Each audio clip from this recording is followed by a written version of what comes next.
time to find your emoji in a fireside chat with Deven Choksey of KRChoksey. Deven, thank you very much for joining in today. Deven, the big theme on the topic of conversations that we've been having is all about financial independence and financial freedom. How do you define financial freedom? Hi. Well, I think dependency is on human life. It is on human health. They are the two primary requirements of oneself and at the same time of your dependents in the family. So that remains your, I think, first criteria to address as far as I think the dependency is concerned. And in the financial market, it is easily answered because I think on one side, I think you have this requirement to take care of. On the other side, I think you have the ability to earn out of your employment, out of your business, out of your savings. So typically, I think as I see it, I think this is nothing but a balance between the spending and the saving as far as I think your course to the independence is concerned, the financial independence is concerned. I always believe that initial years of every individual's life, they are meant for working more and saving more and spending less. In subsequent years, when you have saved more, probably I think you are in a position to spend as well. So all this I think becomes I think very, very important aspect as far as I think your future goal is concerned on the financial independence is concerned. Deven, you made a very valid point because I think the conversations that we keep hearing now is youngsters in their 20s, so very, very ambitious, and that's always a good thing, right? But they all talk about achieving financial freedom, retiring early. That's the new thing, at least in the West, right? Is that a realistic goal to have for one? Because if you start in your 20s, you're really only giving yourself maybe 2 decades, 20 years to put your feet up. Yeah, I think today under the medical science, the life expectancy has probably increased. I think the average age now has gone above 80 and I think it is staying at around 85. And they are saying that somewhere down the line in the next few years, I think the life expectancy would be reaching 100 years. Oh, yeah. So imagining that I think you are heading into the 100 years of life, I think you will have to, and if you have started working in your 20s, that means take it from me that even before you make a retirement, I'll have to work for first 40 years. If you work for first 40 years between 20 to 60, then I think you're pretty sure that I think you can retire between 60 to 100. And in such retirement period, even though when you don't do your mundane job, your regular job, you may still be doing something to make yourself earn, because I think this is what the today's world is suggesting, that I think you need to make your earnings even till the end of your life. Maybe I think you can make your earnings out of your investment, maybe you can make your earnings out of your passion for doing some extracurricular activities or hobbies. So definitely, I think this theory has to be very well kept in mind. 40 is equal to 40. 40 years of work life, 40 years of retirement life.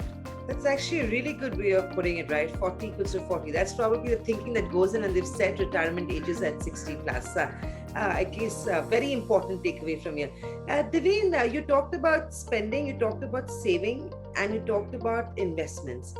And now we also have goal-based investing that a lot of people talk about and advise youngsters to do. Tell me, what are short-term goals in your opinion, and what are long-term goals, and what do you do for both these verticals of goals, right? So if it's a long-term goal, do you invest? Is it a short-term goal? Do you save? How does that sort of binary relationship work? So you basically save in the short term to make your investment grow in the long term. That is a theory that you apply.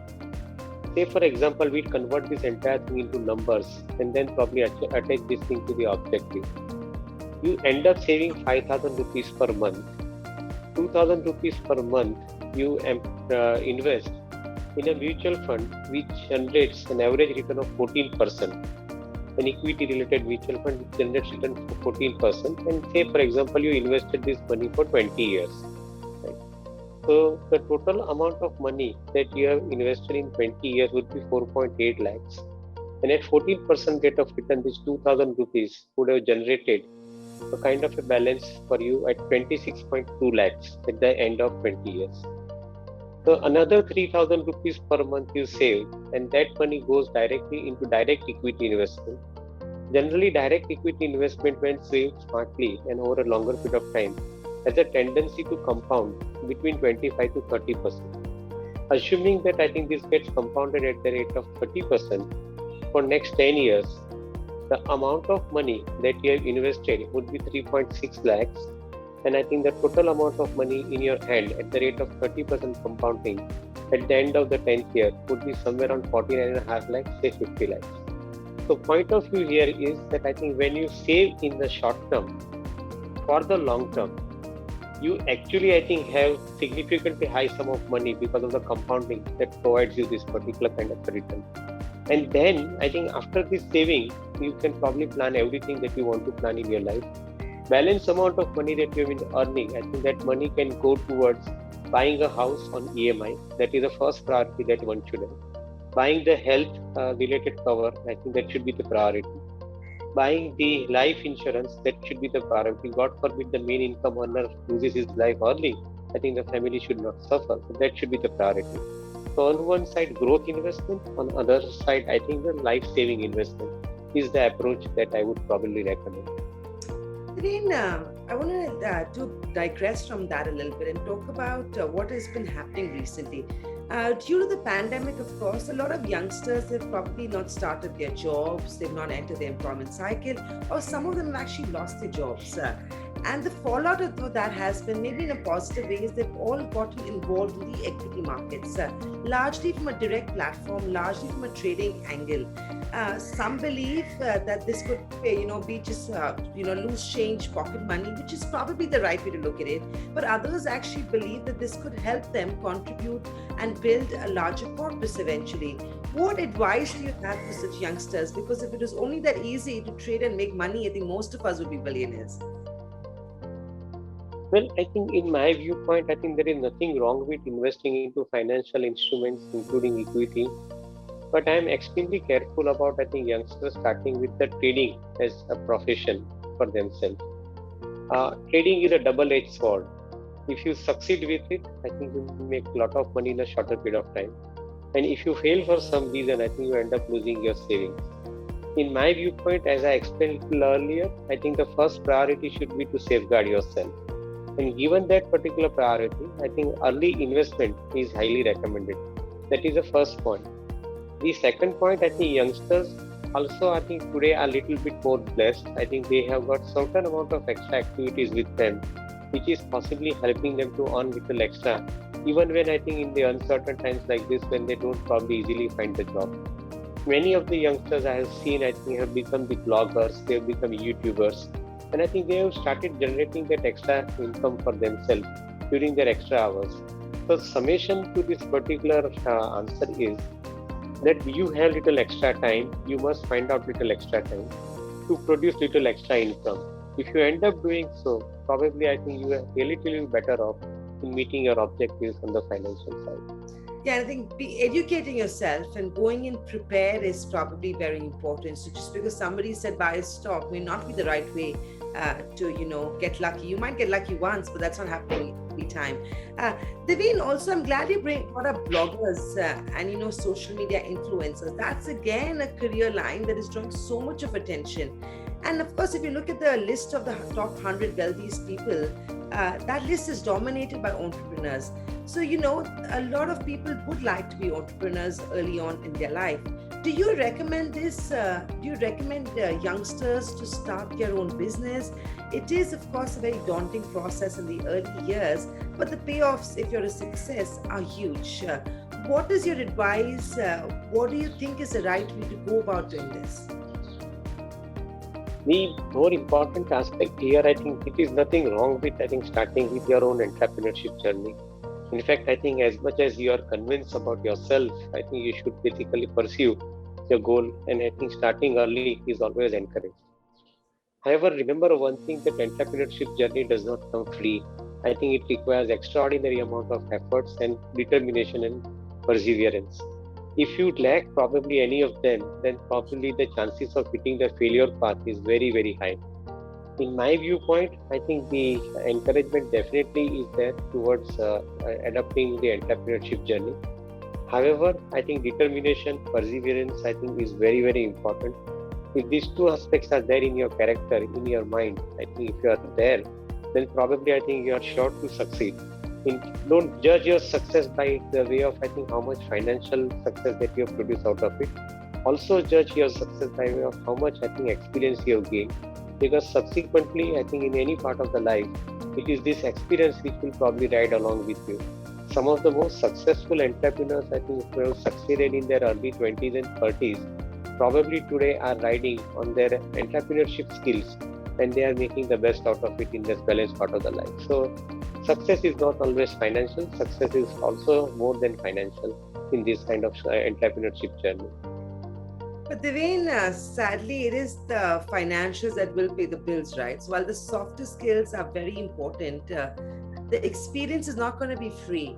So would you recommend that if this is a stream that youngsters want to go down, some sort of budgeting, some sort of creating a corpus, maybe getting a loan, maybe not, getting friends and family involved, would be the right way to even try and achieve financial success if one becomes an entrepreneur?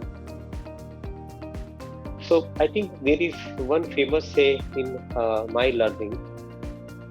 The word loan, LOAN, I think you reverse it. I think it says in Hindi, nalo, which means I think as far as possible, I think the loan should be avoided as far as possible. I'm not against loan, but as far as possible, it should be avoided.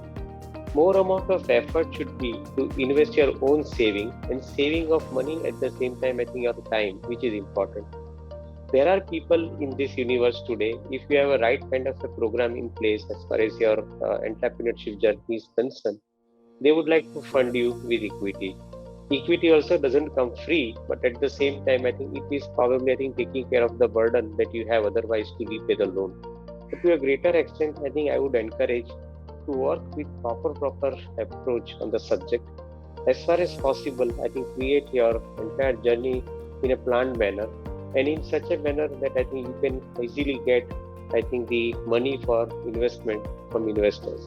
That would be, I think, a little better approach compared to loan approach. Loan is not a bad one, but at the same time, as far as possible, it is a nalo instead of loan. Right, that of course is the entrepreneur or the enterprise side of things. Another important one, and as Indians really, from very early on, we've been told that one of signs of financial independence or coming into wealth is having your own home. Now, for most people in the early days, the home was purchased by a home loan. Do you think when you say one should live frugally, that definition has now changed?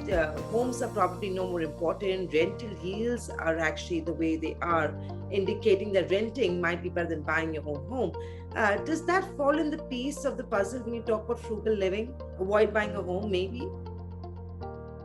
Well, I think there are two schools of thoughts in this particular case. Suppose if you are a person whose job demands continuous traveling, then probably investing money in home will not be, I think, a right choice.